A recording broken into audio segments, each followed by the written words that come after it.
to show you how to align your energy so you can get more money, okay? To maximize the energy in your home, make sure, number one, you clean your home, okay? Clean it.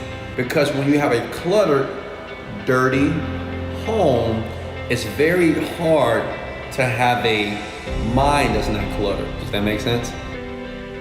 Write this down. When you feel good, you do good. 2, you have to be very clear with the amount of money that you want, and you have to be able to conceive it. Don't say, I want 100,000 tomorrow.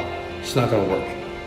Because your brain can't conceive that. If you're making under 5,000 a month, your brain can't conceive $100,000 in 24 hours.